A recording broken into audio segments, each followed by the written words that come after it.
K മാണിക്കെതിരായ ബാർകോഴ കേസിൽ തുടരന്വേഷണം നടത്താൻ ഉത്തരവിട്ട തിരുവനന്തപുരത്തെ വിജിലൻസ് പ്രത്യേക കോടതി അന്വേഷണം വേഗത്തിൽ പൂർത്തിയാക്കണമെന്നാണ് നിർദ്ദേശം നൽകിയിരുന്നത്.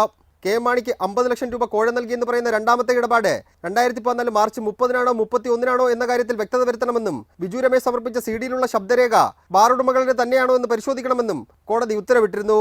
ഇതേ തുടർന്ന് തുടരന്വേഷണം നടത്തുന്ന SP സുകേഷൻ ബാറുടമകൾക്ക് നോട്ടീസ് നൽകി.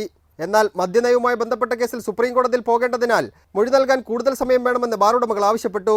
പക്ഷേ മദ്യനയ കേസിലെ വിധി വന്നിട്ടും മൊഴി നൽകാൻ ബാറുടമകൾ തയ്യാറായിട്ടില്ല. ബാറുടമകൾ നേരിട്ട് ഹാജരായാൽ മാത്രമേ ബിജു രമേശ് സമർപ്പിച്ച സിഡിയിലെ ശബ്ദം ബാറുടമകളുടേതാണോ എന്ന് പരിശോധിക്കാൻ കഴിയൂ. മാത്രമല്ല രണ്ടാമത്തെ ഇടപാട് സംബന്ധിച്ച് വ്യക്തത വരണമെങ്കിലും ബാറുടമകളുടെ മൊഴി രേഖപ്പെടുത്തേണ്ടിയിരിക്കുന്നു. ഈ സാഹചര്യത്തിൽ ബാറുടമകൾ കേസുമായി സഹകരിക്കില്ലെന്ന് കാട്ടി കോടതിയിൽ റിപ്പോർട്ട് നൽകുന്നതിനെ കുറിച്ചാണ് വിജിലൻസ് ആലോചിക്കുന്നത്. ബാറുടമകളുടെ ആവശ്യപ്രകാരം സമയം നീട്ടി നൽകിയാൽ മൊഴി നൽകേണ്ട ദിവസം അവർ വേറെന്തെങ്കിലും കാരണം കാട്ടി വീണ്ടും സമയം നീട്ടി ചോദിക്കുമോ എന്ന ആശങ്കയും വിജിലൻസിനുണ്ട്. അതുകൊണ്ട് തന്നെ തുടരന്വേഷണം പ്രതിസന്ധിയിലായെന്ന് കോടതിയെ അറിയിക്കാനാണ് അന്വേഷണ സംഘത്തിന്റെ ആലോചന.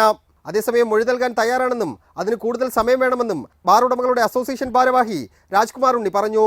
ഒരു വിധി വന്നു, അതിന്റെ റിവ്യൂ പെറ്റീഷൻ ഫയൽ ചെയ്യുന്ന കാര്യത്തിൽ വക്കീലന്മാരുമായിട്ട് അതിനെ ആലോചിച്ച് വേണ്ടെന്ന് ചെയ്തുകൊണ്ടിരിക്കുക. അതുകൊണ്ട് ഞങ്ങൾക്ക് 2-3 ആഴ്ചത്തെ സമയം വേണമെന്നല്ലേ പറഞ്ഞോളൂ.